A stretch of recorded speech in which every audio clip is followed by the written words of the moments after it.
Hi, everybody. This is Marlene with Miami Ghost Chronicles Stories of the Supernatural.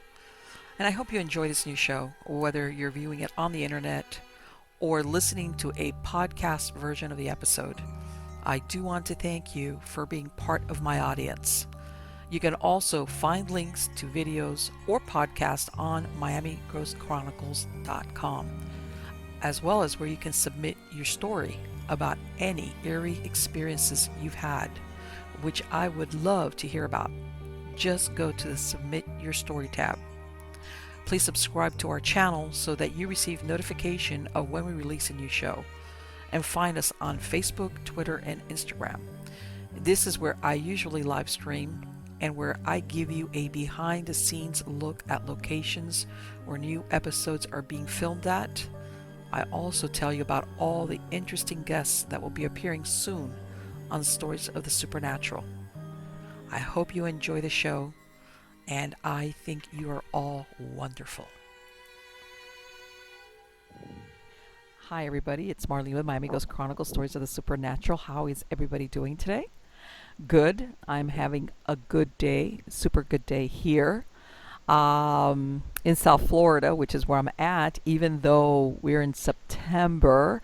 I see that for people living in other parts of the country, they're starting to feel the fall a little bit.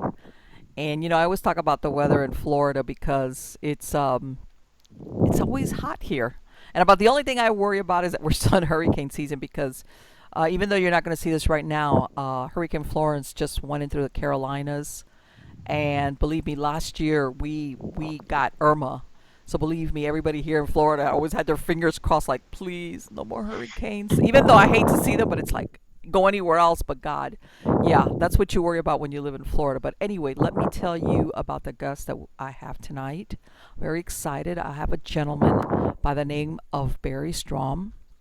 Now, let me tell you a little bit about Barry. He currently resides in Utah with his Connie, his wife of 51 years.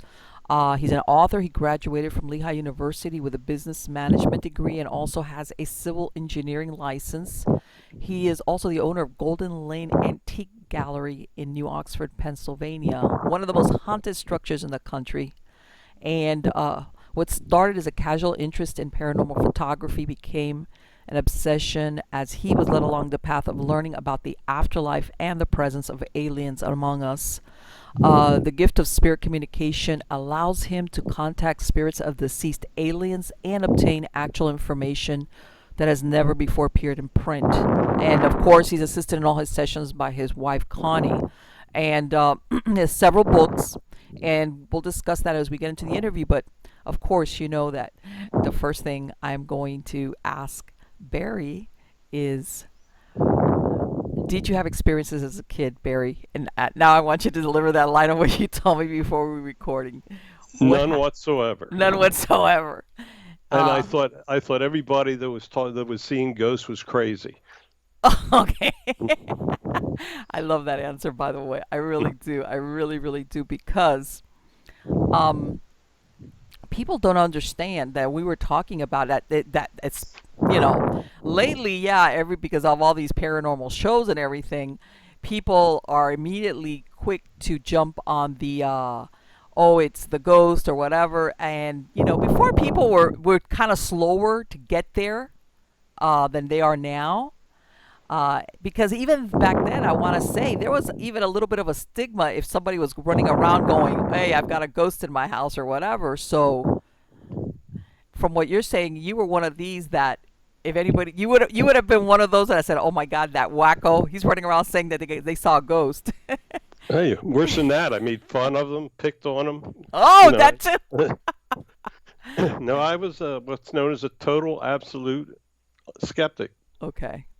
Okay. So you obviously you have, like, when we were talking about that, it sounds like you were involved for the major part of your life in the hard sciences and facts in proof.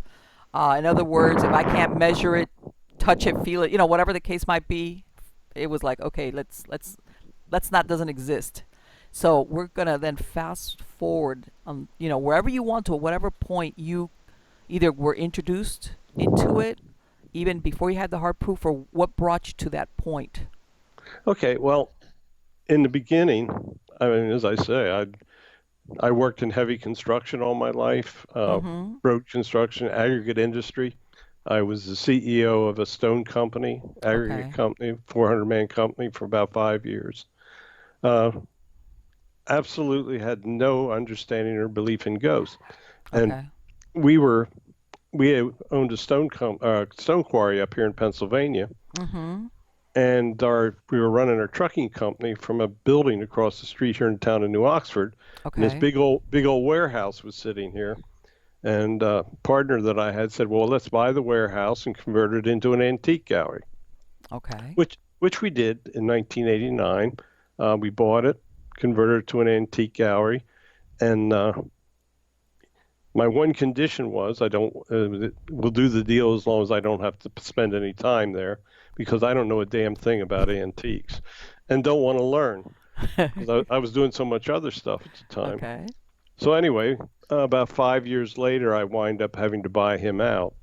So now I own the whole thing by myself. And in those days, we had a whole staff and everybody, they ran it and I did my thing. And they would tell me about all this stuff that was taking place here in the building. Doors would close, lights would be turned off. You'd hear people walking upstairs after it was Okay. locked up. And my comment was, you're either drinking something too strong or smoking. It's one of those two things. So, Right. You've got a and I real good wasn't, imagination. yeah, I wasn't spending much time there. So about 15 years ago, when the economy started to change, Mm-hmm. I started coming back and spending more time at the store. And I'm hearing these stories, and I think, maybe there is a little something here, but I still think they're all crazy. Okay. So I had two people working for me. So they asked me if they could come in and do a little bit of investigation. I should knock yourself out. So these two women work for me. Okay. They have a tape recorder in their pocket, and they're in the store, and I can hear them walk. They're running the recorder, and I can hear them walking up the stairs, and they have a an EMF meter in their hands, a K2. Okay. And I didn't have any idea what a damn K2 meter was. So anyway, they get to the top of the stairs on the second floor, and all of a sudden you can hear on their recorder the K2 go off. And Okay. they open the door and they look in, and one of them says, "Oh my God, there she is. She's Oh. looking at us and she's smiling at us." And then Okay. they had a camera, and the one woman says, "May I take your picture?" And on the recorder, you can hear a very, very low yes. Whoa. Okay. And then the spirit moves towards them, and you can hear them scream, run down the steps and out of the building as fast as they can go. So anyway, they played this recording for me, and I know these two women, and they're incapable of, this something happened. Right. So I had a friend that had a paranormal group. Okay. So I said, "How would you like to come in and do an investigation? No one's ever been in the store, So he brings about 20 people in. And we break up into groups of 5. And we have a psychic with us. It was very good. So it's my wife, the psychic, and 2 other people. And we go into the far corner of the store. Okay. And I have all the lights out. It's all pitch dark. And we're sitting there. And I have a K2 meter in my hand that they borrowed and gave to me. That's the only piece of equipment at this point I knew about. Okay. So the psychic says, "I'm hearing a young girl, and her name is Clarissa, and she wants to show us her pink doll." So I'm going, yeah, right. So I got the K2. So I said, "Okay, Clarissa, if you're really here, come close and let the meter go." And the meter just takes off in my hand and pegs. Okay. I'm going, whoa. That was pretty Another coincidental. Another coincidence. So I'd watched a couple shows, ghost shows. So I said, "Okay, Clarissa, can you make this thing blink once for yes and twice for no?" And it blinks once. Ooh. I said, "Okay, this is, we're starting to get out there now." So I said, "Okay, Clarissa, how'd you like to show me your pink doll?" Because that's what the medium said she wanted to do. And it blinks once for yes. So We start across the store in the dark. We come to the first aisle. I said, okay, Clarissa, you want me to turn down this aisle? And it blinks twice for no. Come to the next aisle. I said, okay, want to turn here? Blinks twice for no. Come to the third aisle. I said, okay, how about here? It blinks once. Okay. So we turn down the aisle. We go maybe 10, 15 feet. And the psychic loses contact. I lose contact, and she's gone. So I'm thinking, man, that was some really weird stuff, you know? Uh-huh. So anyway, we go back. About a half an hour later, we're taking the first break. So I had to go and turn the lights on so everybody didn't kill himself in the place. So I turn the lights on, and I'm coming down that same aisle from the opposite direction, and I come to the area where we lost track with her, and Okay. I look up, and in the case is a pink doll. Oh. She led us 150 feet and 3 commands to her pink doll. Wow. I'm thinking, this ain't no coincidence. And I had no idea this doll was in the case at that time. Okay. So anyway, I bought the doll from the dealer, and we still have it here. And Clarissa's still with us here in the store, and she still plays with the doll. And if I take the doll down, she'll interact with the people that are holding it. So was she what, attached to that doll then? Is that how it ended Well, up? she plays the neighborhood, but that's still Okay. her doll. It's not a firm. She moves around in the Okay. store. We've had other psychics talk to her and see her, and she'll communicate with us on the ghost box at times. So And have you ever been able to verify her identity? Or, I mean, I oh, know sometimes, especially if it was a little bit, a few years back, they didn't keep not records. only did we identify her, we Oh. found her grave in the graveyard across the street, Oh, wow. What and happened? we went into the archived newspapers, Okay. and apparently she was 8 years old, and she was visiting. She lived up in the Scranton area in Pennsylvania, and she came down here to New Oxford and was visiting people, Okay. and they were cleaning chickens, and she fell into the scalding water and it killed her. Oh my God, that's so horrible.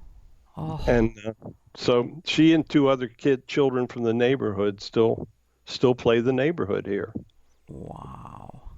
and we commune. But that was my first really hardcore. And in that same investigation, Uh-huh. they one of the members that were there took a picture in the mirror, and Okay. she got a picture of one of the best full-bodied apparitions I have ever seen in my life. It looks like a woman standing in that mirror. You can Really? see her hair in a bun, her eyes, everything. It's an amazing picture. One of the best app pictures I've ever seen. Do you think, is it because I know you mentioned that the location of the store is, do you think that you have so many entities there because of they come with the things that are there, or is there a reason why they end up there, or they attracted because? Oh, there's a good reason why they're here. We have a portal Oh, okay. downstairs in the basement. But we got all kinds of ghosts here. Okay. Since we've learned to communicate with them, we Okay. have 8 people here that worked when it was a shoe factory. The building dates back to Oh, 1877. wow. Okay. So we've got 8 people here that worked here when it was a shoe factory that we've talked to.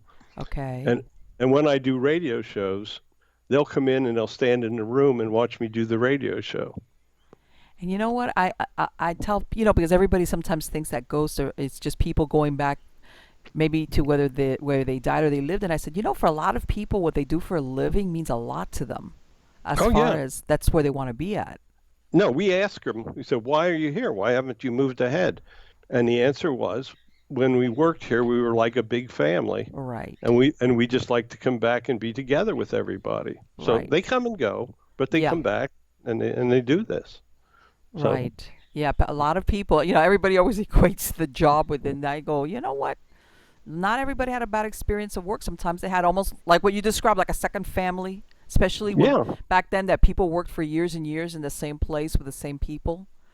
Uh, and you yeah, no, developed a very close bond with your yeah, coworkers. and no, it's amazing when we're doing these show. Like I've got 2 in here right now. Really. Yeah. Now I never realized that I had psychic abilities. Okay, and Obviously, that's until where I was gonna go. So here yeah. you are, you have this experience with the little girl and the doll. So I'm thinking that you at this point in your analytical mind were like what you said, you're thinking, okay, what is up here?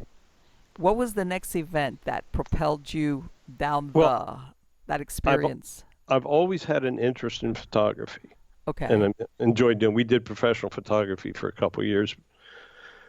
So we were only 8 miles from the Gettysburg battlefield. Okay. So I started going out onto the battlefield and taking photographs. And I got just absolutely amazing pictures out there. I have pictures of soldiers. I have a Wow. picture of a horse, a ghost horse, just so I started getting all these really crazy pictures. And the people, some of my friends said, those pictures are so good, you ought to write a book. And I'm also a history nut. Okay. So I wrote my first book. It was called Haunting and History of the Battle of Gettysburg. And I published 220 ghost pictures in it that I took myself out there. Okay. Wow. And it was over a period of 3 years. Okay. But all the time that we're doing this, I'm starting to get more accustomed to that might have some abilities, and that we're getting, Okay. I'm taking ghost boxes out, for instance, on the battlefield, and we're Okay. talking to soldiers, and we're doing stuff like that. Okay. Well, about 2 years into my experiences, we get introduced to some people out in Salt Lake City. My home's in Park City, Utah. Okay. And we find out that our friends, that their family has been doing board channeling for 40 years. Wow. And that the mother is actually a very famous psychic. Okay. And so one time, while we're out there, they invite me to go to a board channeling session. And I had absolutely no idea what I was getting into. So I walk into the room, and they have this special board, and it's circular. It's got the letters and numbers in a circle on the outside, and has glass on it. Mm-hmm. And instead of a planchette, they're using a shot glass. Okay. And they put lemon oil on it, and they would sit on both sides, and they'd each put their fingers on this shot glass, and this damn glass would fly around. Wow. So anyway, I sit down, and they start the session, and the message comes in: "Hello, Barry. We've been waiting for you." I went, "Uh-oh." Yeah, that's like, It's going to get wild from here. yeah. And they proceed to tell me all the stuff that's going on back in Pennsylvania. Things absolutely nobody has any ideas going on. They're telling me the names of the spirits that I'm talking to in the store. Wow. They start to tell me some of my prior life history so that I can understand what's going on. Okay. And I mean, I'm blown away by and the stuff that these people are in Salt Lake, 2,000 miles from the events that were taking place, and telling me in detail what I was seeing and talking to back here. So, long story short, I asked them if they would mind teaching me how to do board channeling. Okay. And they start to let me do it and to teach me, and my wife and I start doing it together. And in the beginning, I would be in Pennsylvania here at the store, and they would be on Skype in Salt Lake City with the board. Okay. I would ask the questions from 2,000 miles away. Wow. They would answer the questions for me. And, Wow. yeah, there ain't no way I'm playing with the board. This Yeah. is undeniable proof of what's taken place. So, working with them out in Salt Lake, and a little bit of stuff we're doing ourselves, I wrote my first book, which was called Afterlife: What Really Happens on the Other Side. Okay. And that book told us, I would ask them what it was really like over there, and they would give me all the details. And I started working with a psychic here in Pennsylvania, and we started doing our own board sessions. Okay. So we started using our own information that we were gathering. For instance, in a couple sessions, we had Ulysses Grant come in. Wow. And we did a chapter on him in the Afterlife book. And it's just, they told us about, the realms of heaven, what it was like. Spirits that were earthbound were telling us why they stayed here. Okay. Happens when they move on, how they progress. And they really started to tell me about reincarnation. Okay. which is something I hadn't really thought a whole lot about. And anyway, we write the second book.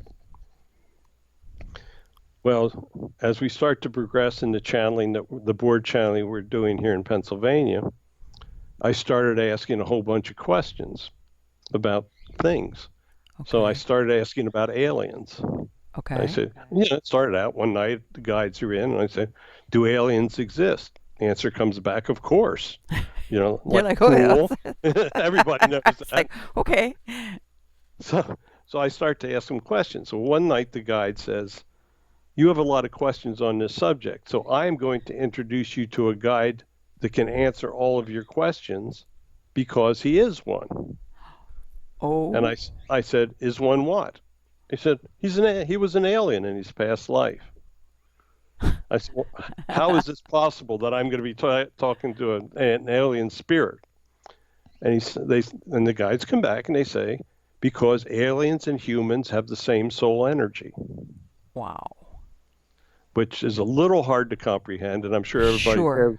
hair's on fire right now over this Well, one. you know what? The thing is that we are, as humans, we're very we're the center of the universe kind of mentality. Oh, Like, we are mentality, but we are so far from it. oh yeah, I believe it. So, so anyway, they tell us that we have the same soul histories. And I want you to think about this fact. Soul energies have been eternal. Okay. Since the beginning, your soul energy's been out there. Humans have been on Earth for 250,000 years. So where do you think your soul energy was before humans walked the Earth? Prior to that. On Right. other planets. On other planets.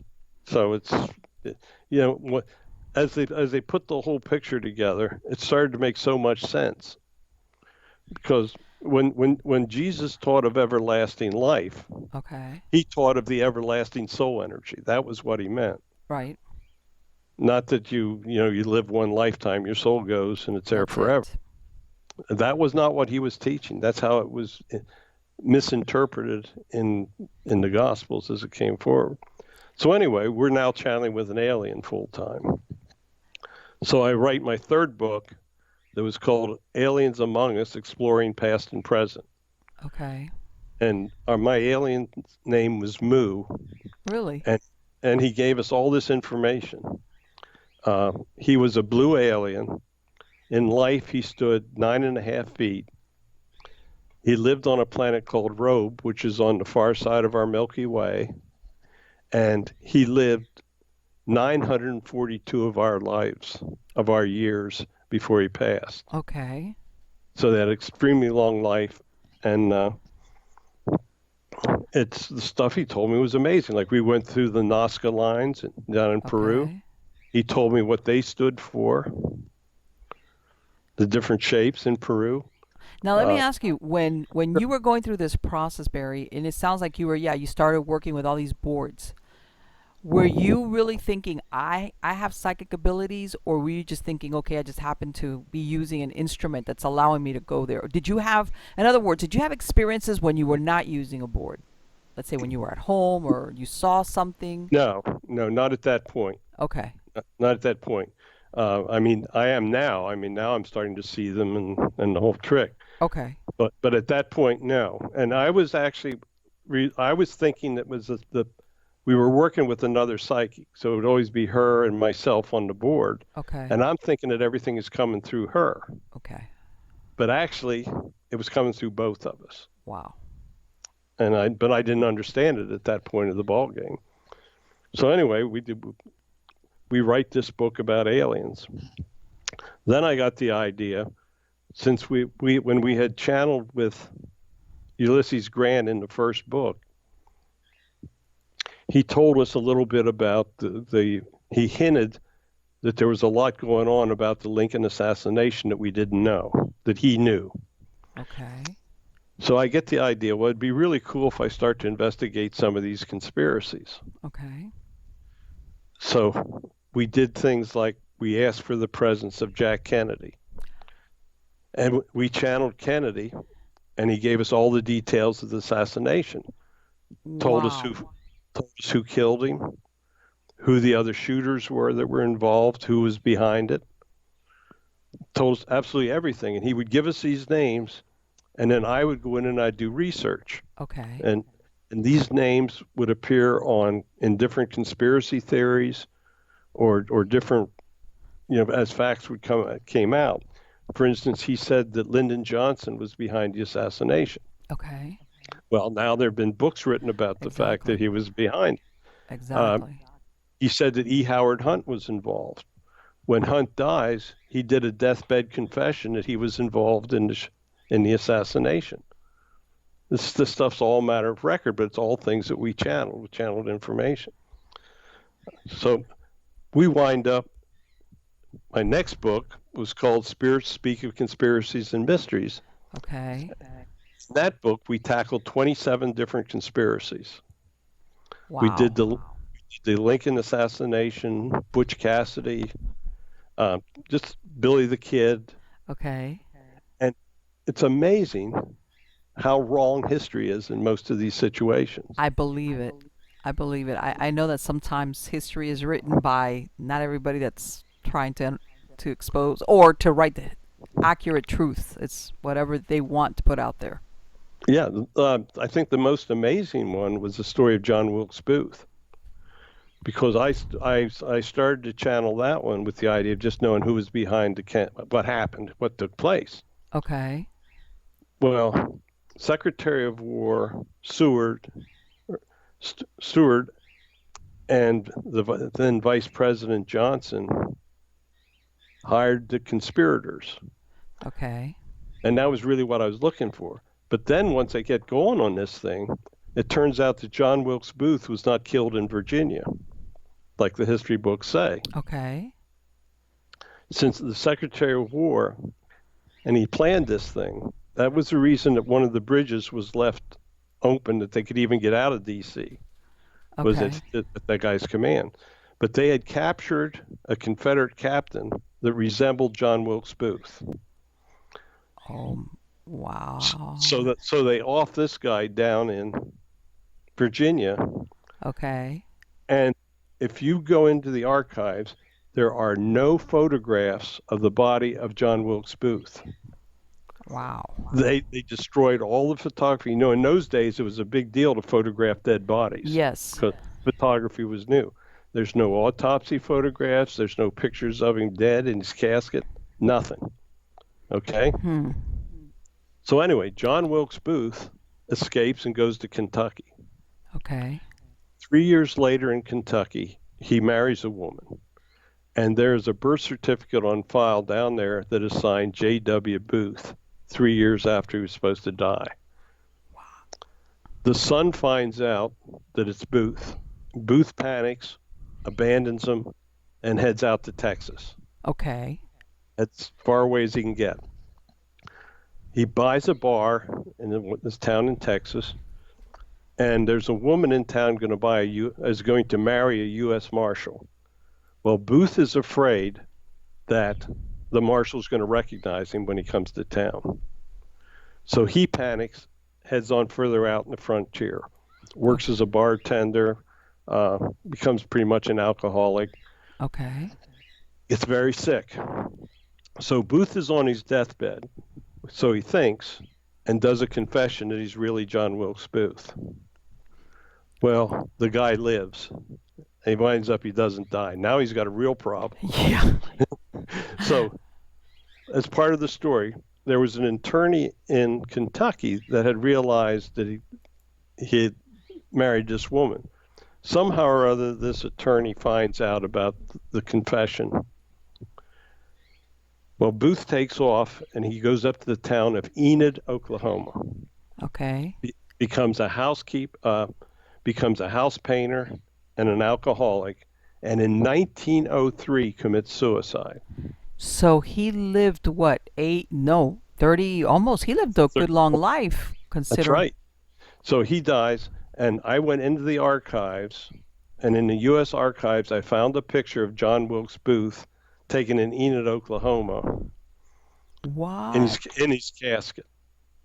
Which And is under the name that he had been using while he. Well, Yeah, he was going under the name of John St. Helens at that time. Okay. So anyway, this attorney it gets really cool now. The attorney in Kentucky finds out that Booth really has died. Okay. He goes to Oklahoma and purchases the body and has it mummified. What? Yep. Now I also have a picture from the archives of his mummified body.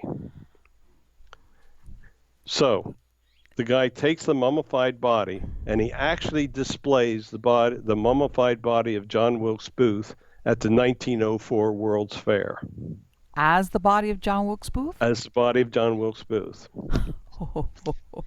Now, the guy that owns the body dies. So the wife wants to get rid of it. So she sells it to a carnival. Okay. And for years, the body of John Wilkes Booth is paraded around to carnivals. Okay.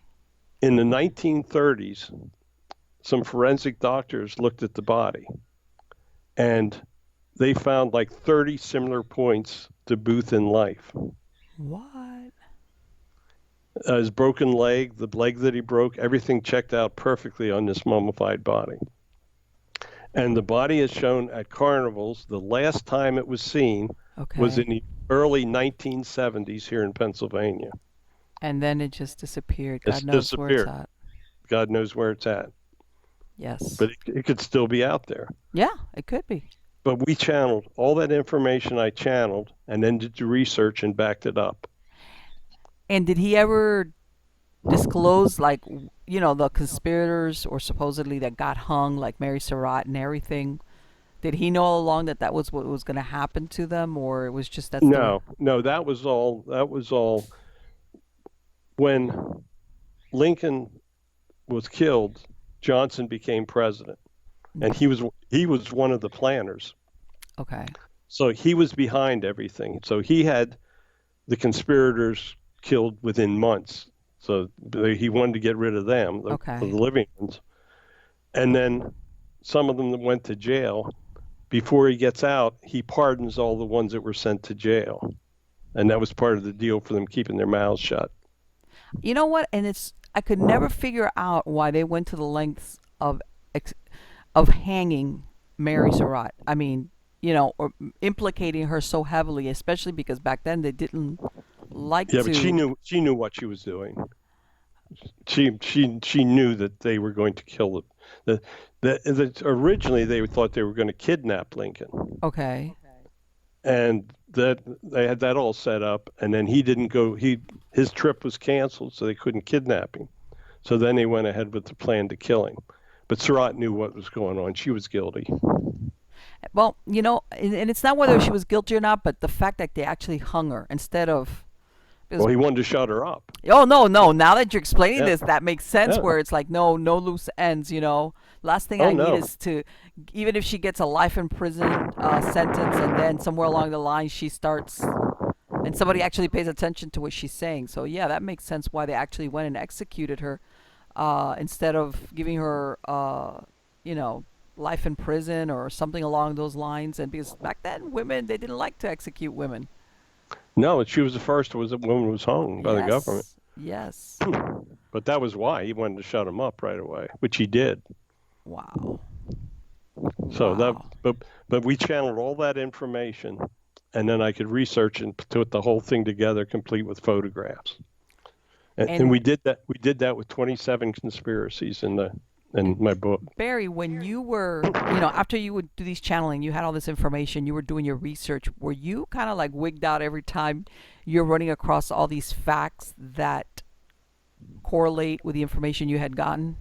Oh, it's blowing me away. I mean, it was the deeper we got into this, the more spirits we talked to. I mean, and at this point, we were talking to some amazing spirits. We had St. Augustine come through for us and talk. Wow. Oh, yeah. Oh, I'll give you a real wow about that. We did a Facebook Live session with St. Augustine a month ago, and I have the video of the session up on my YouTube channel.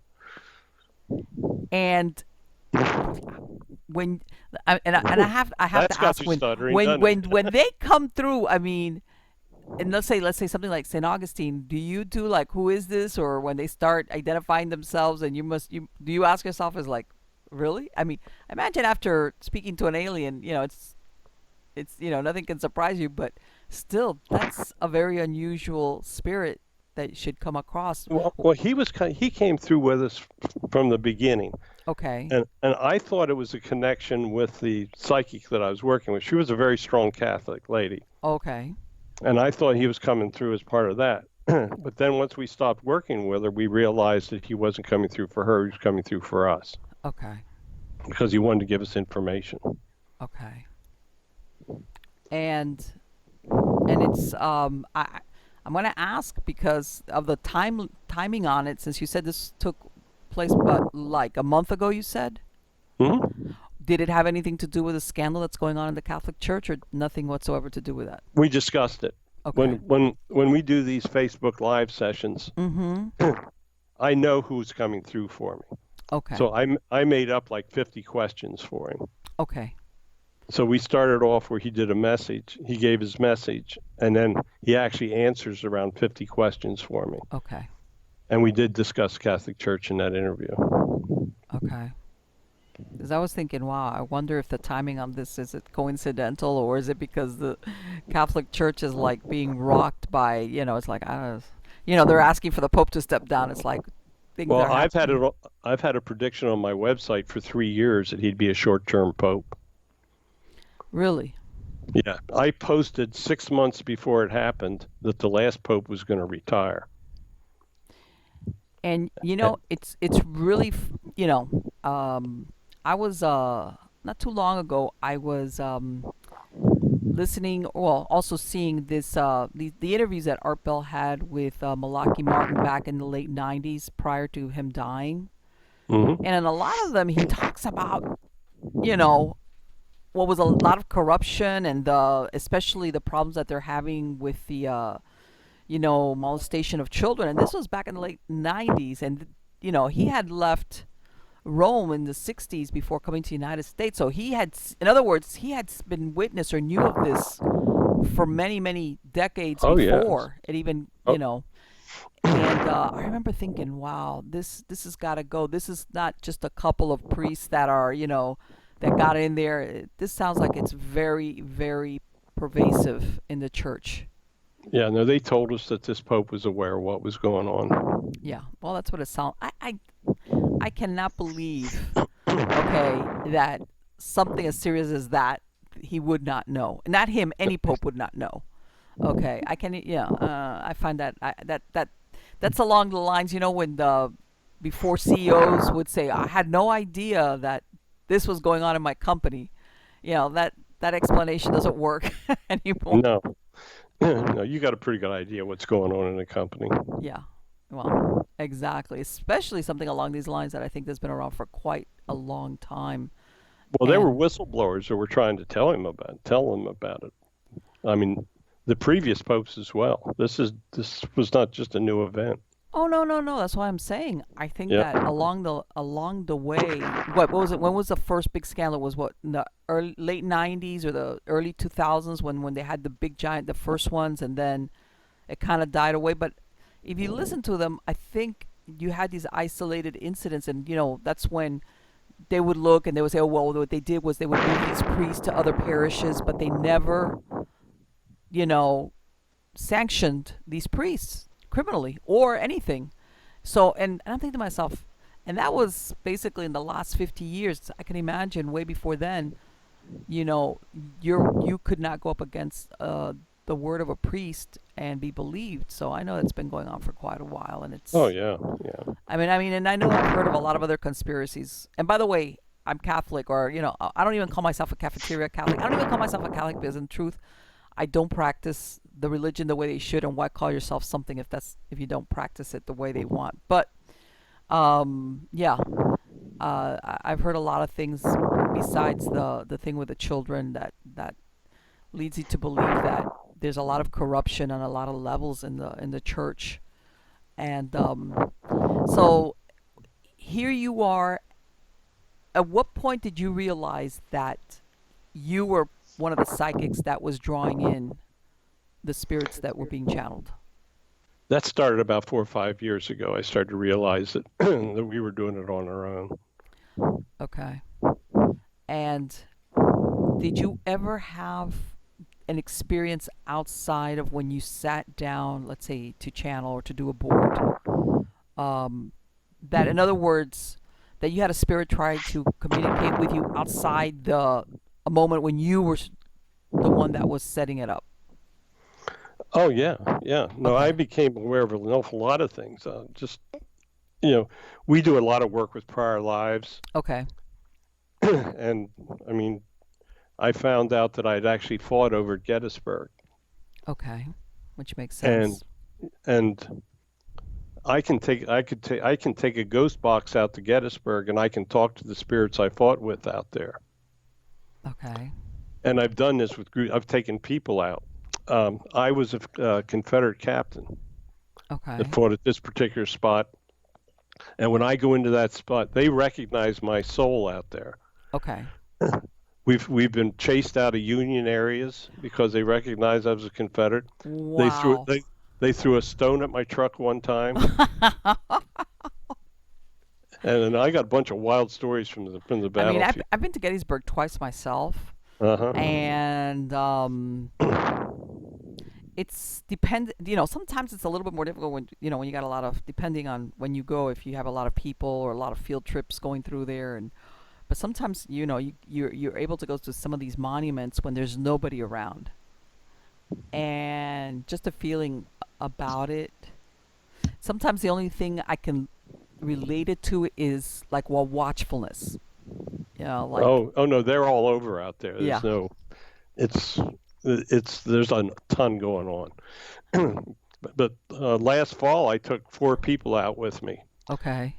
and I took them. I had a ghost box, and I took them up to the spot where I fought, and I had to go turned on the box, and I said, "You guys recognize me?" And over the ghost box, everybody heard, "Yes, sir, Captain." What? Oh my God. Uh huh. I commenced to talk to them, and the group heard all these answers and my conversation with the guys that I fought with coming in over the ghost box that they could hear it. And let me ask you, Barry, um, what is bind? Are they earthbound? Are they there voluntarily because, or is it that they don't understand what happened to them? Why do Oh you no, think? there is. I mean that's a complicated question. There Okay. is actually a channel of the unknowing dead Okay. that don't know they died, and I wrote a whole chapter on that in my afterlife book because Okay. we actually channeled a Confederate captain that was still fighting in the exact spot he was 150 years ago. Okay. So that's a really interesting chapter. But these guys know exactly what's going on. Okay. Um, we went out. Connie and I went out on Labor Day, or no, just yeah, on Labor Day. She and I went out, and I went up to the spot. I always try to check in with them when I'm out there. Okay. And I said, and I'm now I'm communicating in my mind with them now. Okay. So I asked them. I said, "Why are you guys still here?" And they said, "Well, we can't leave because there's still Yankees over there." Okay. Yeah. And then one of the guys says to me, he says, "Captain, you better keep your head down. They're still over there." Right. Their So reality is the war is still going on. yeah. So and I said, "When are you guys going to move on?" And they said, "Well, we're probably going to soon do that because if we've been here long enough now." Bear in mind, there's no time on the other side, so Right. it's not a big deal to them, you Yeah. know. Well, and let's face it, you think about what you were going through as a human being in those moments. I mean, talk about high emotion, fear, excitement, adrenaline.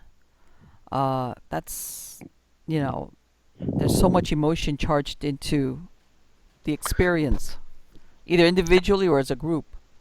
Yeah, the way I found out about this, my life has been organized to do this. You know, my path is now what I'm doing, and Okay. I'm finally after 65, I'm 76, but for 65 years they waited until I was about 65 to really put me on my path. Okay. But they had this thing all laid out. When we started channeling with the spirits here in the store, Okay. we had a spirit here named Jeffrey Silverman that we talked to. First, we talked to him on the ghost box, and once we started to channel, he came in on the board and he told me about my prior life and that I'd been a Confederate. Well, Okay. when I was writing the book, before I knew all this stuff was going on over there, when I was photographing at night for the book, one night I'm out on the battlefield and I'm down at the spot where I fought at, but I hadn't realized it yet. But I Okay. always knew I could get great pictures there, like they posed for me. Okay.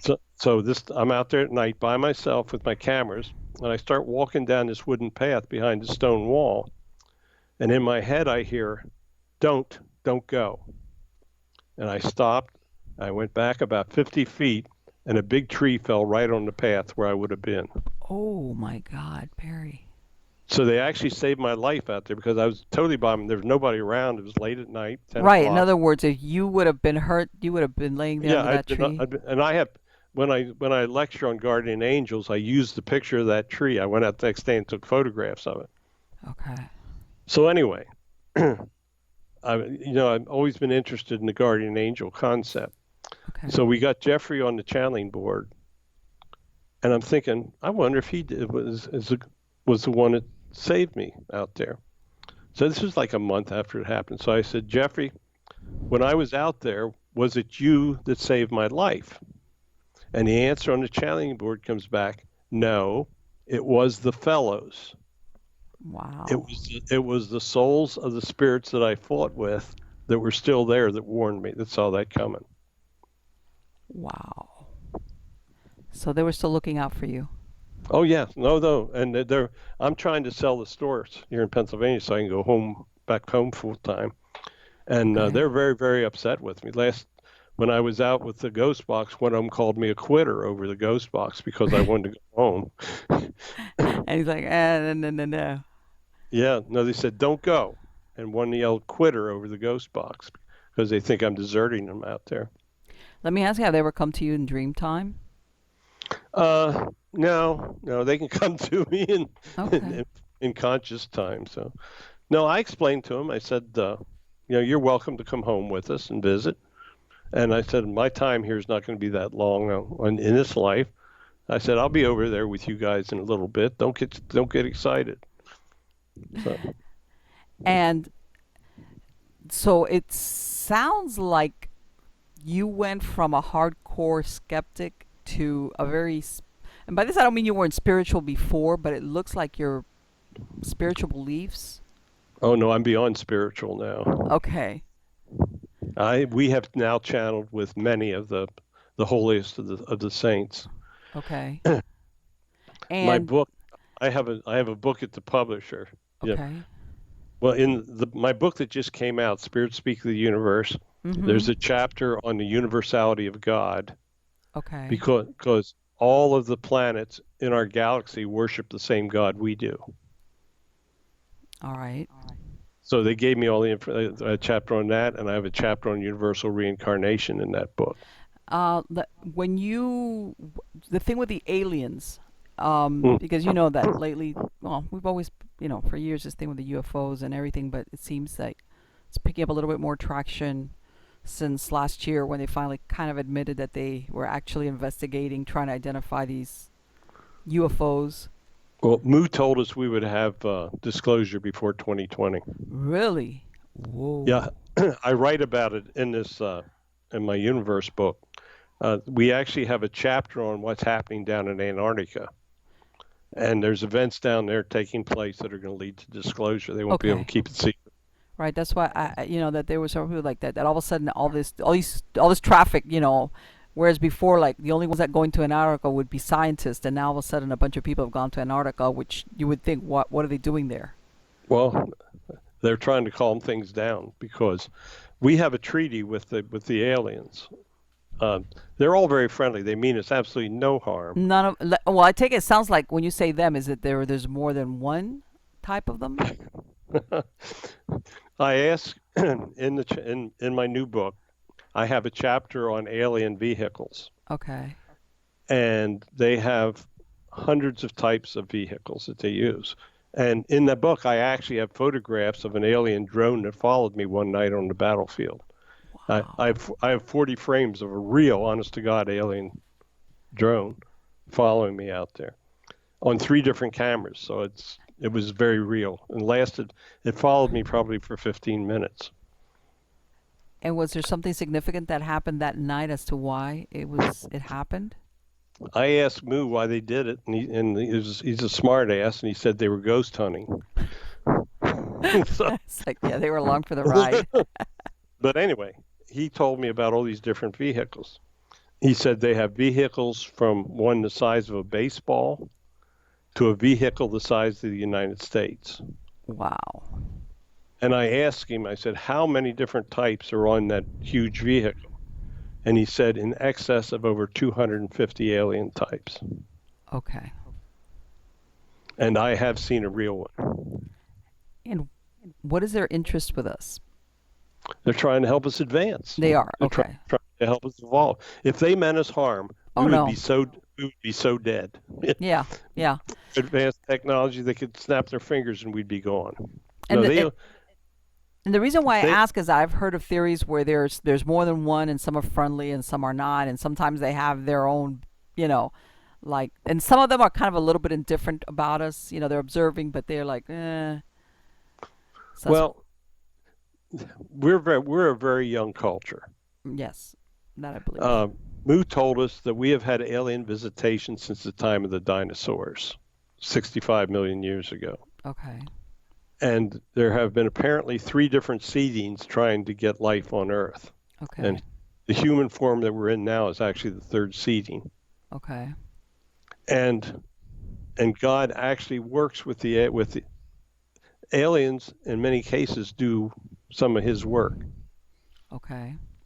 I mean, that's a very difficult concept, also. But no, I woke up. My wife has been abducted. Okay.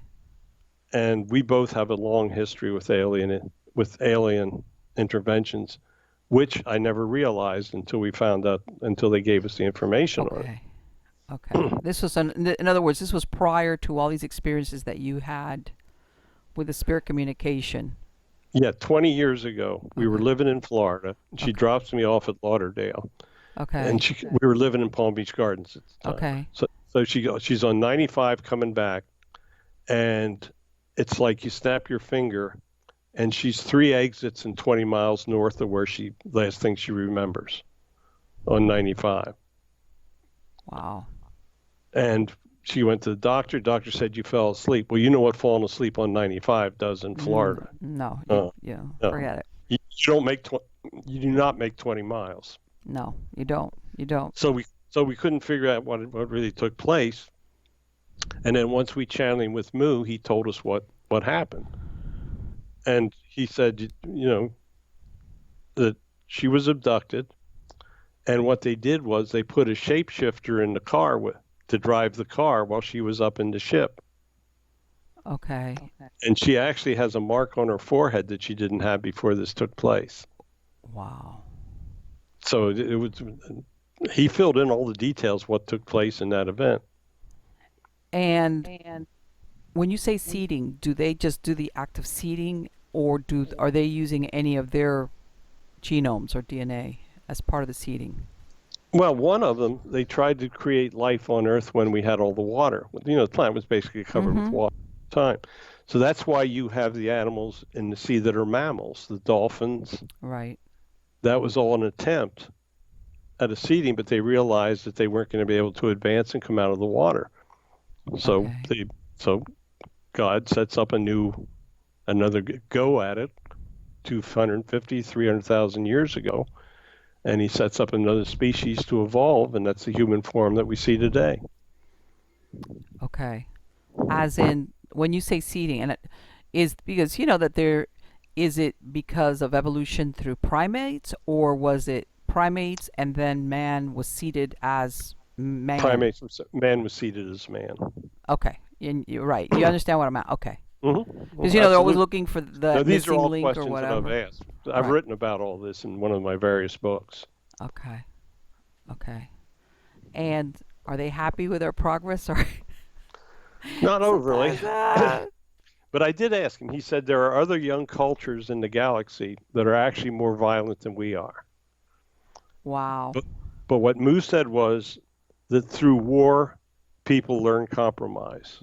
Yeah, yeah, that And I agree with. and without the violence, you don't learn the you're not forced to learn the compromise.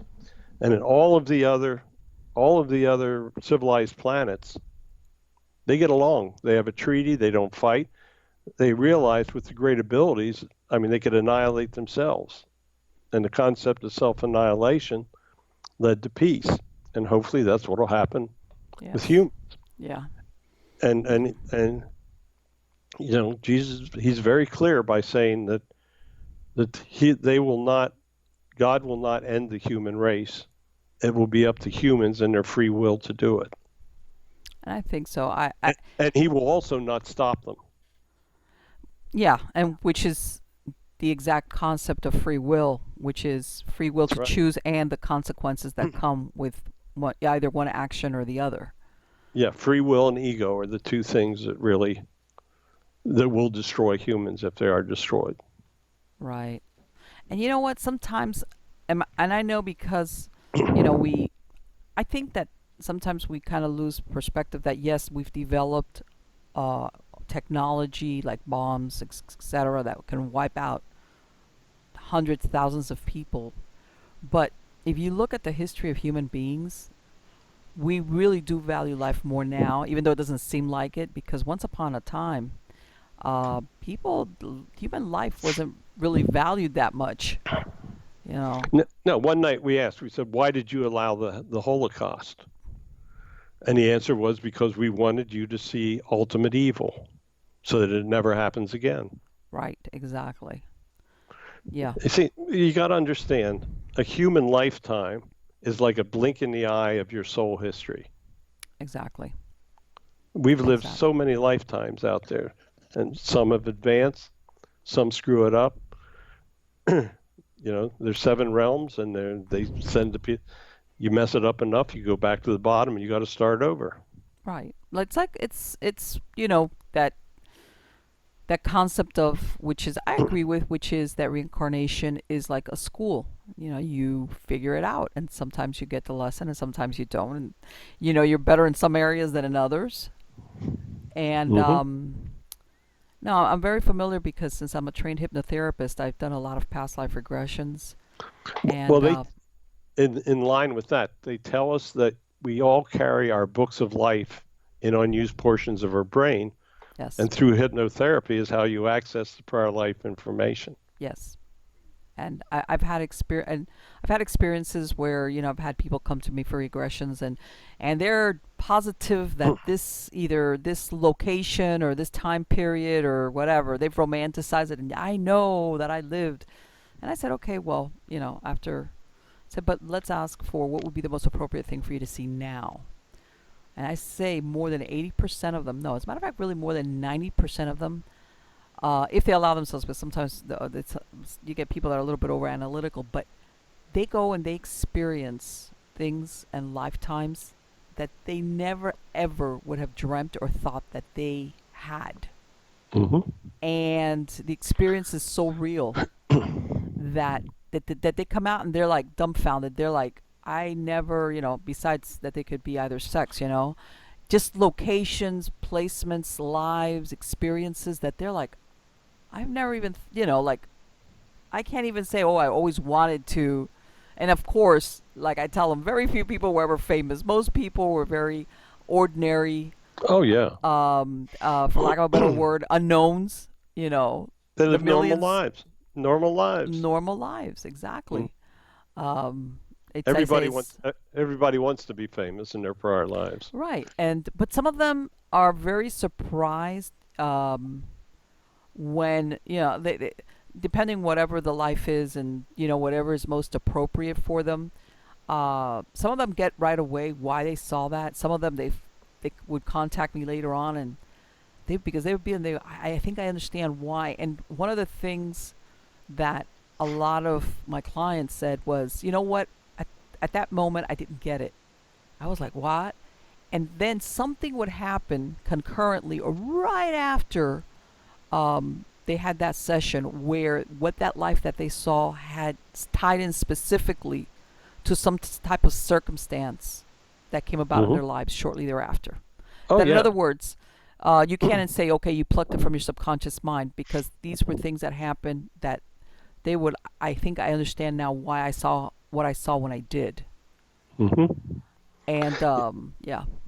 Yeah, So we do it. We do a lot of prior life work. We had a Connie and I do a radio show once a month where we take call-ins for 2.5 hours. okay, We had a guy call in from Arizona, and he said, "I'd like to know my prior life." We told him, we said, "You were born in 1943, died in the Pacific in the war in the Navy." The guy goes, "Oh my God, that's why I'm afraid of water." And then we gave him his name.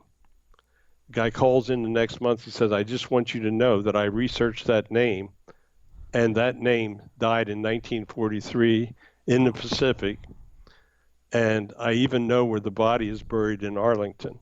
So this guy wow, has the ability to go to Arlington and see where his prior life body is buried. man, he must have really Yeah, talk about it like, yeah, yeah, and see that's good because sometimes people experiences lifetimes that there's these are people that there's no way to ever validate. They this was things before either the registration, not because we're so used to everything being documented in present day, but that was maybe if you were lucky in the last 70, 80, 100 years, but prior to that records of everything were very sketchy. And even if things were kept, if a church burned down or a building, city hall burned down, there go your records. So a lot of lives, but like you said, something having to do with the military. Absolutely. but we nailed it. We gave him the name and everything that He he had must in have prior been. life. Did he understand what? And I take it that when he said that, because is that how he died? When what his boat was sunk, or he was in what happened to him? Yeah, he drowned in the Pacific, He and that drowned was there. why he feared water. Wow, wow. Hmm. Let me tell you. Yeah, you hear about some of these, and the reason why that you also bring that up is that sometimes I doubt myself when people have fears and phobias, and I explain to them fears. You understand why you fear something. Oh You yeah. might but the phobia is when you have that fear and you have no prior experience to base it in as to why I have this really like uncontrollable fear of these circumstances, or in this case what you were describing, that he was afraid of maybe going out in a boat or water or anything like that. No, I was born in Hershey, which is like an hour's drive from Gettysburg, Okay. Pennsylvania. All my life, I was drawn to the Gettysburg battlefield. Okay. As a kid, I wanted my parents to take me out there all the time. When Connie and I started to date, on one of our first dates, I took her to the battlefield for a date. But I've always been drawn there. And then I find out that I fought there, and that's why. Yeah. Yeah, there was something there. um and again, like you said, it wasn't only you, it was that you said you were a captain, so it was an experience that you shared with soldiers that were under you. That must have been, yeah. Like it's a soul understanding that you might not recognize with your conscious mind, but with your subconscious, you did. Spiritually, you did. Hmm. It's a wild journey. Oh yeah. Let me ask you: do you think, Barry, that and I'm going to use Gettysburg because so many people sometimes go out there to Gettysburg for spirit communication because it's so famous. Do you think the fact that people do that draw in other spirits that are not necessarily Gettysburg, the soldiers that were killed there? Oh yeah, yeah. No, Okay. there's more than get the soldiers there. Okay. There's Indians out there, Native Americans. Okay. Yeah, and I've actually photographed 6 angels on the battlefield. Really? Yeah, Wow. I have a picture of an angel lifting the body of a soldier off the battlefield, and I think that's really how their help moved on. I think the angels assist them. Okay. Yeah, they maybe at some point there comes a time where Yeah, they help that them along. God intervenes to help them move on without. But I think he sends his angels down to bring them in. Do you think a lot of the I've heard of people saying either they hear like what sounds like the war sounds, like in other words, Almost like the Oh full yeah, war. Do you think that's residual, or are they actually still going that's through the motions? no, they're still doing it. They're still doing it. Yeah, Wow. I can take I've taken the ghost box out and heard the battle commands and the sounds going on over the ghost box. Wow.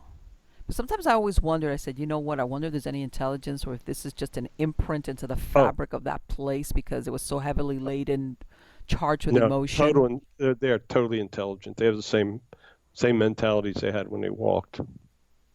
Oh God. And yeah, that no, like I said, I've been there twice, and both times it was like I said, especially when nobody was around, that, and you just like are quiet. You know, you feel it. You feel yourself being watched, but not in a bad way. But and by this, I don't mean letting your imagination run away with you, but you feel it. It's like a watchfulness. Oh yeah, Um, no, it's a crazy place. yeah, and it has its highs and its lows. There's days that you go out there and it's kind of very nothing, nothing's happening.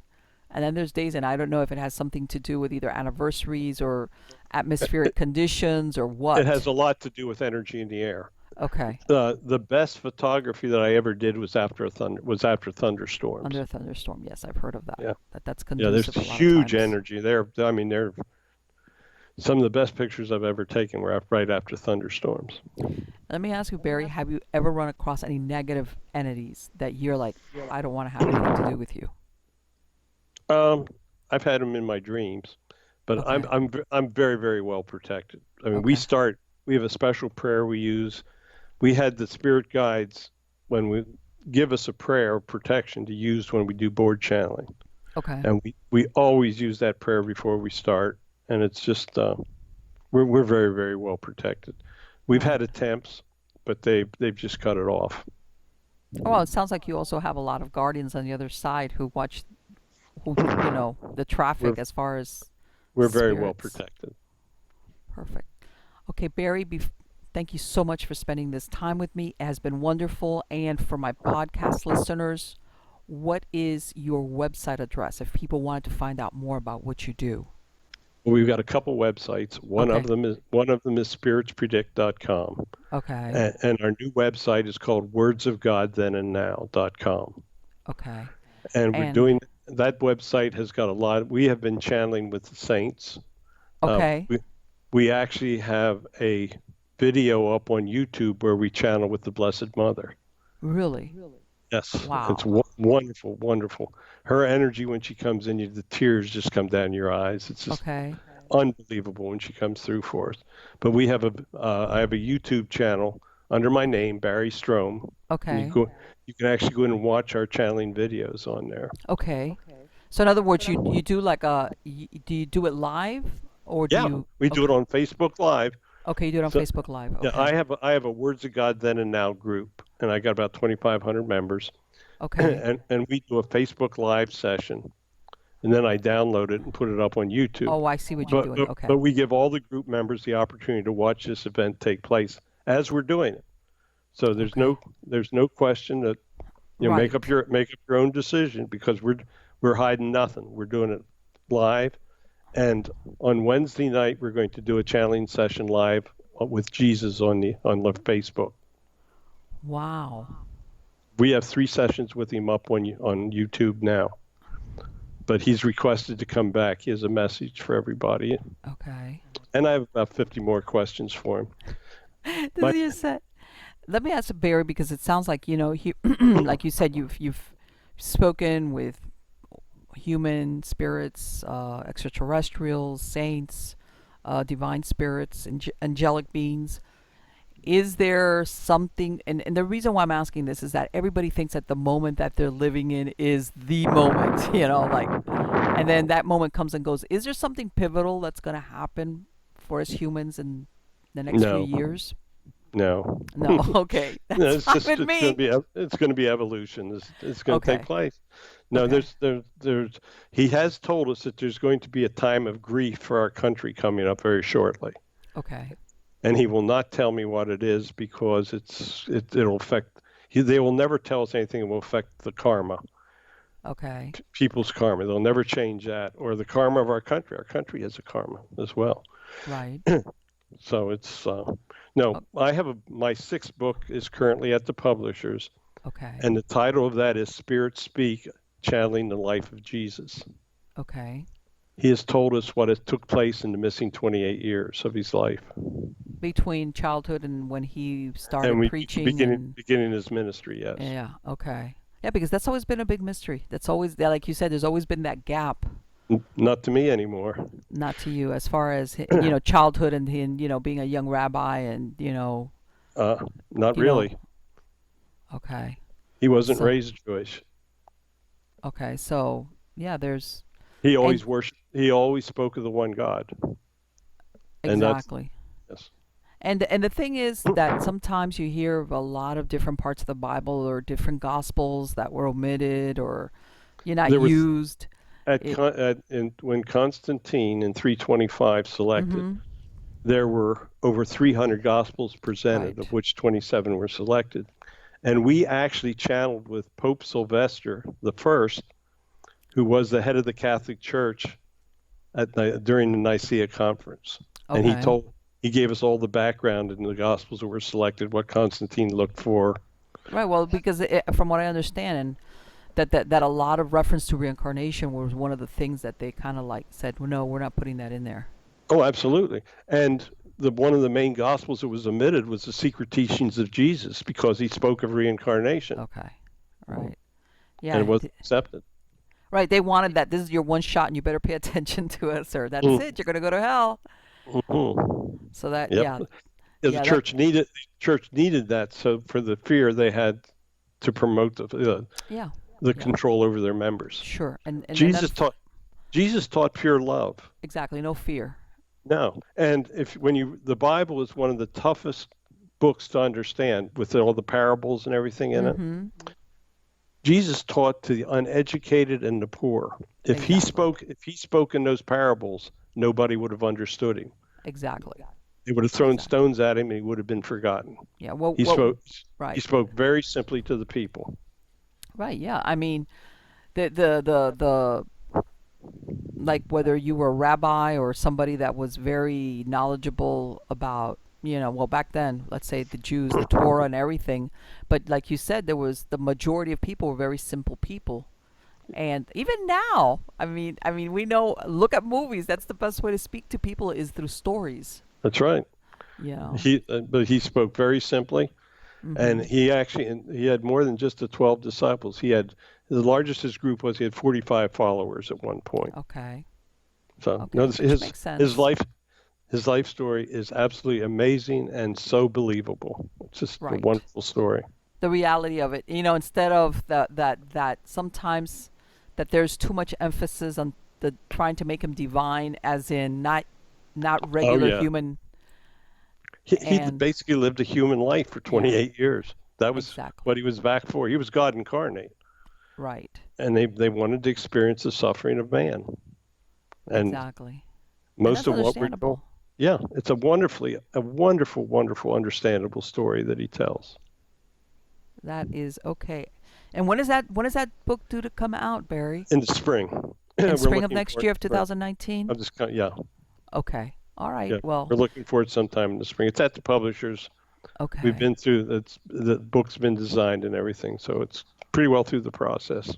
Okay. Well, I'm going to put links to your websites on the credits of the show. And of course, I'm sure everybody can either, follow you on Facebook or go to your website. And as far as the books and, what you're doing, the monthly, books are on Amazon, Barnes and Noble. They're all over. So all over the place. Perfect. and you can buy them off my websites if you want an Right. autographed copy. Yeah, and that's what I'm saying. That, your website is like the jumping off point, for anything that they want to find out about your work.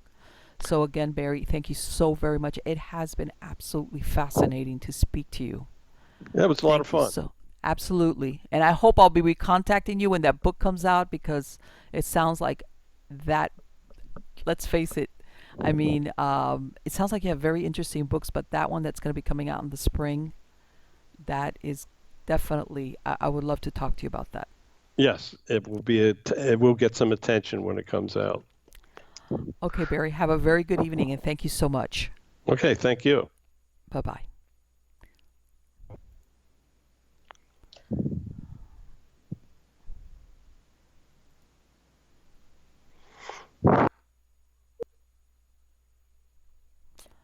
right, guys, hold on. Let's see. So, how's everybody doing today? What do you think? I thought it was a wonderful interview. I loved speaking to Barry because he just, how can I say it? It resonates.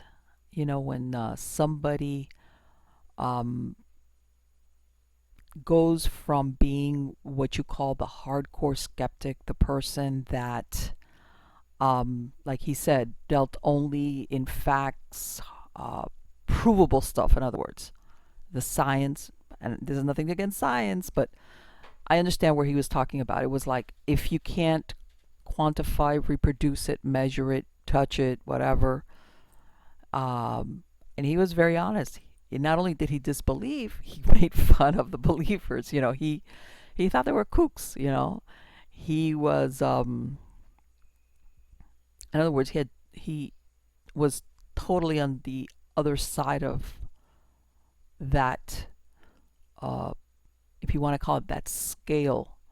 And this is for those people that think, oh, once you get a certain age, you don't change diametrically, by the way, change the way you think or what you believe. By the way, I'm not talking about believe as in, oh, I just figured something out. This is, if you listen to him, he had a soul change as far as his belief systems and spirituality, in what, not only spirituality, but what is the spirit world. All right. It wasn't like, oh, yeah, now I believe in ghosts. No, it was like, I'm communicating with ghosts. I understand the concept of reincarnation.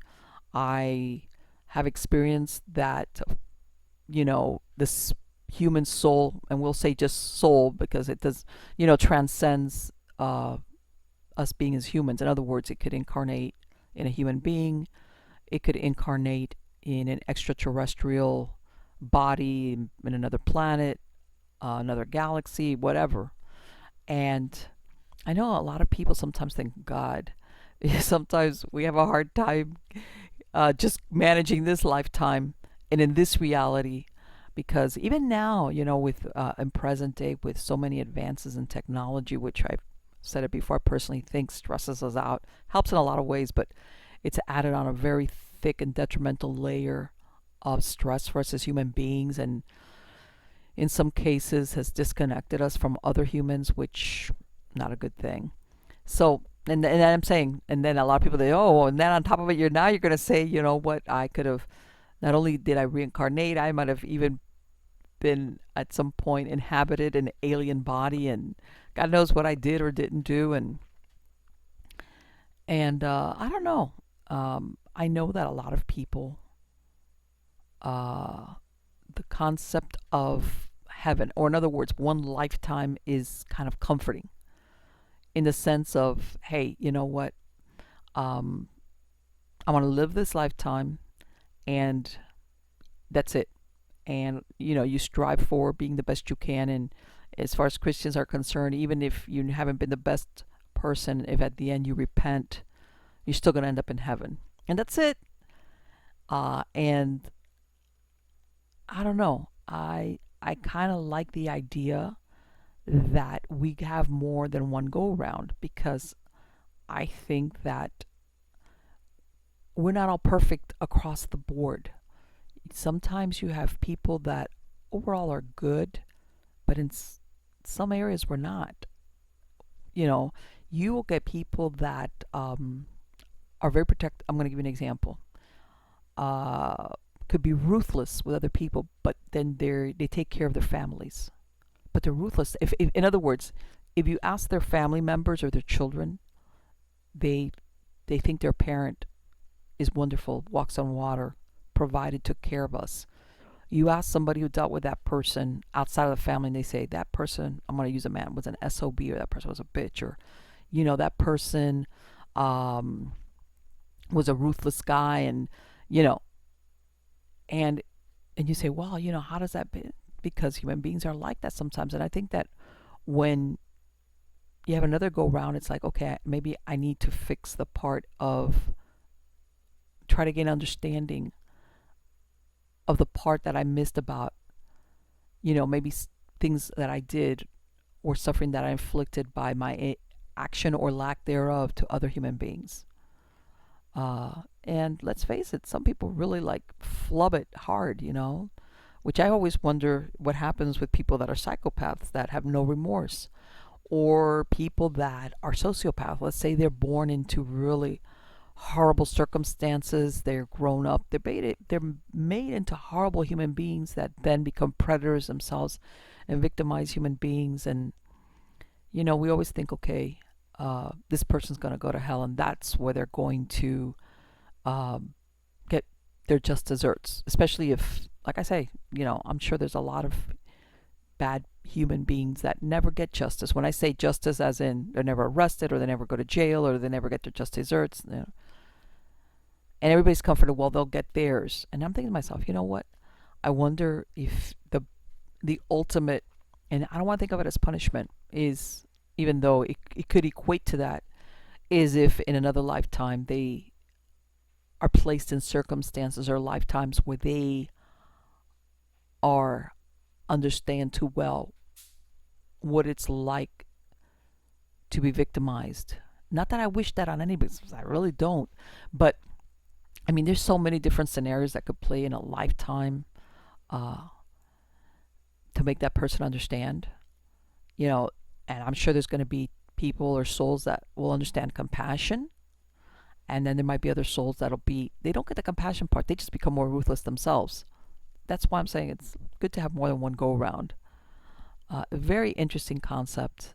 Your mind goes, like expands and stretches out and feels very uncomfortable trying to get your hands or your arms around this type of reality, especially because so much of it is like, okay, do I believe this? Is it because I want to comfort myself? Uh, or people run the other direction, and some people say, "Oh, that's blasphemy." Especially if you're hardcore in some type of religious beliefs. You know, I tend to be, I think I want to say, more open-minded when it comes to spiritual beliefs and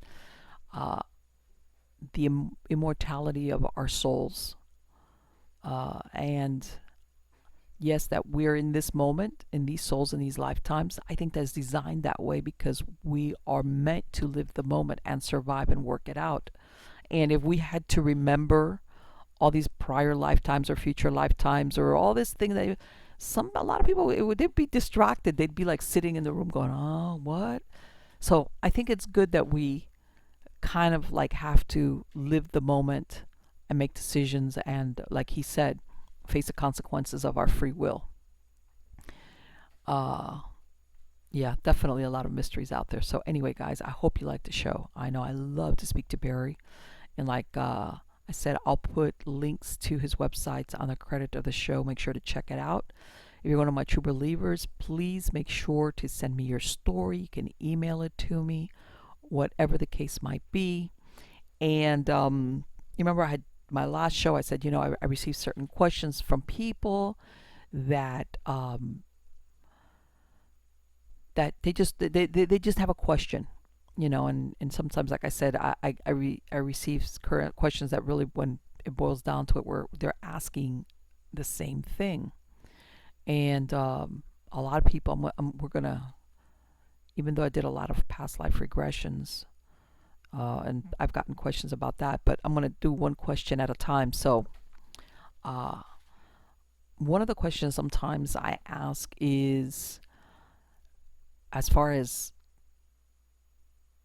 when you're a paranormal investigator, what is the true danger of spirits following you home? Or because a lot of people are sometimes attracted to this work, but they're kind of scared, and they're like, is it real? Can a spirit follow you home, or can they attach to you? And it's like, well, yes and no. If you, okay, I've said it before, and I'm going to say it again. I'm not into provocation, because sometimes you really don't know what you're provoking, and sometimes you will take something on that you are not meant to take on.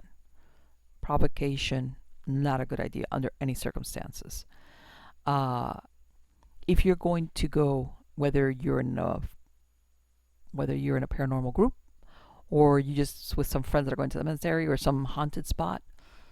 I've said this before and I'm going to say it again. In the moment, everybody's thinking, oh, this is a good time. I'll tell you what, if you are having some type of problem with your health, okay, even if you're feeling really exhausted, and by this I don't mean tired, I mean, let's say you've been running yourself ragged and you're feeling really drained, or you might be coming down with something, or because sometimes all these things kind of happen all together at the same time, that your body, or you're having a lot of emotional problems, as far as maybe something's going on with your family. When I mean problems, I don't mean maybe just, when sometimes everything seems to be happening in our lives at once, job, stuff at home, not enough time, and you're like, oh my God, I'm exhausted. That's the wrong time to do that. I'm going to tell you why. Because sometimes there's just something about even our natural physical defenses that take care of us. And if you ever go to one of these places and you run across a spirit that has bad intentions and is hoping to latch onto somebody, they have a way of tuning into people that are weak physically. And your physical and your spiritual, or your auric, they're all together. And in other words, it's going to make it easier for that spirit to attach itself, to be attracted, to pick you or target you. And that's the last thing you want. So I tell everybody, if you're feeling like that, skip the cemetery visit. Wait till another time. Goes without saying, you have a problem with substance abuse, drug abuse, anything like that, not a good idea. You know why? Because I've had this experience practically with clients I've had, both as a paranormal investigator and hypnosis, where like attracts like.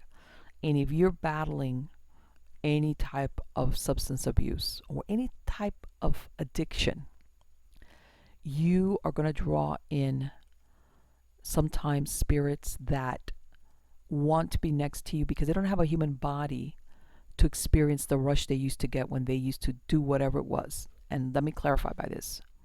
Yes, everybody, when you say addiction, everybody thinks of drugs. Yes, that's an addiction, but there's what they call process addictions. What's process addictions?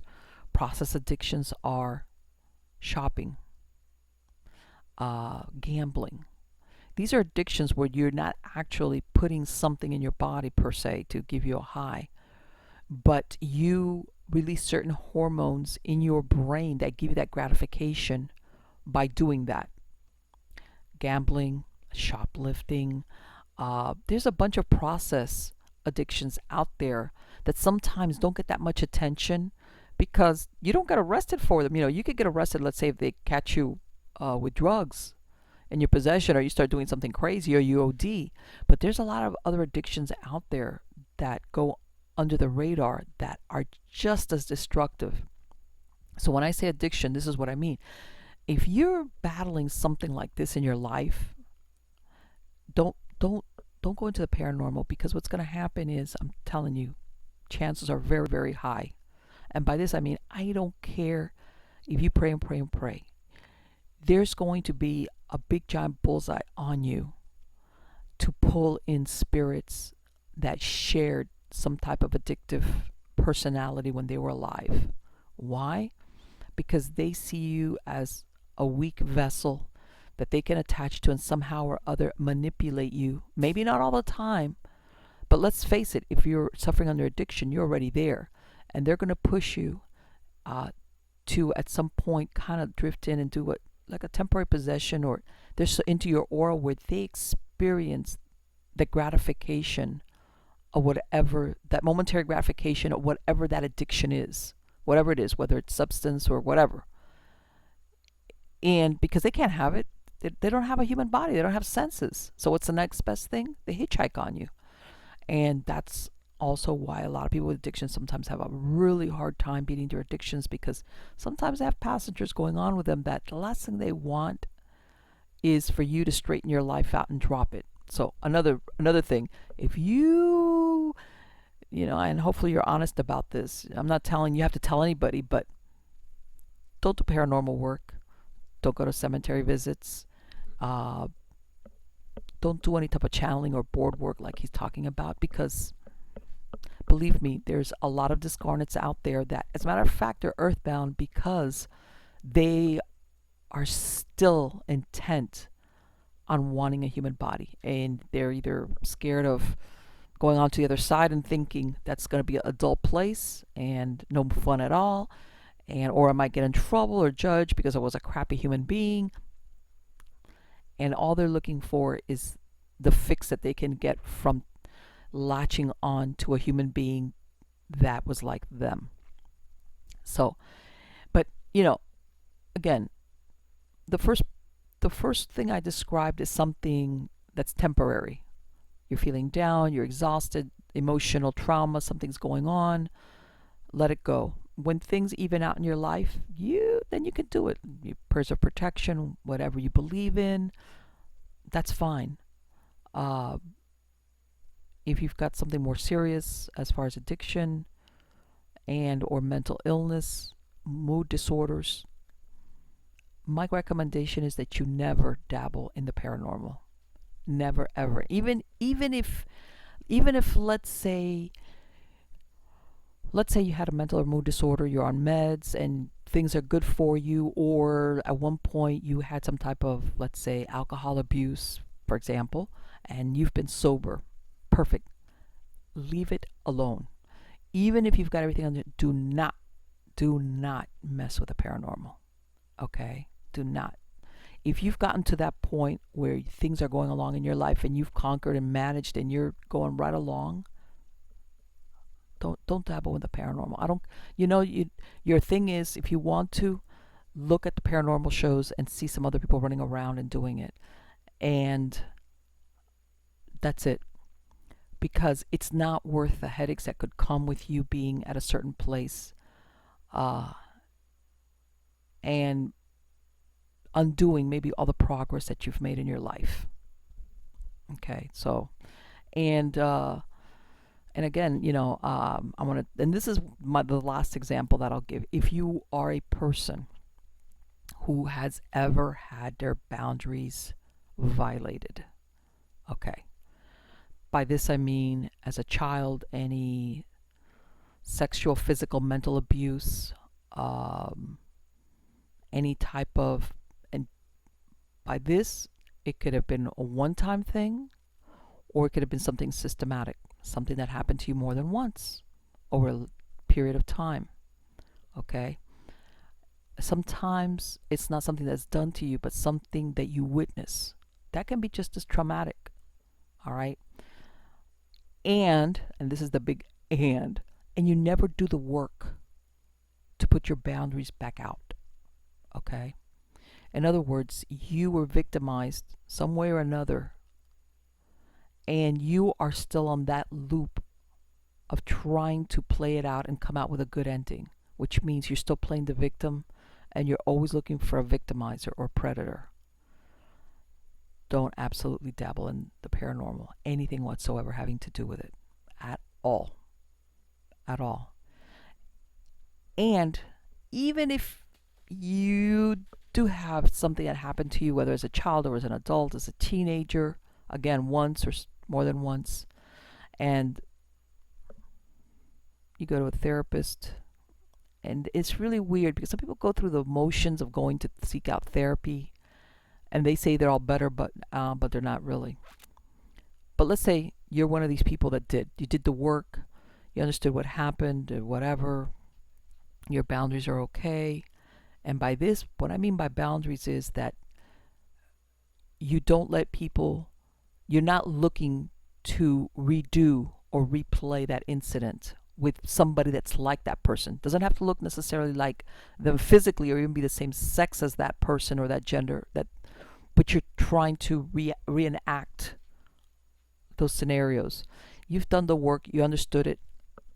And by this, I don't mean you turn back to, things can't be undone, but you understood that happened to me, but I understand what I need to do for the rest of my life so I'm no longer a victim. So that means your boundaries are back out. And even then, I would be very careful going into the paranormal.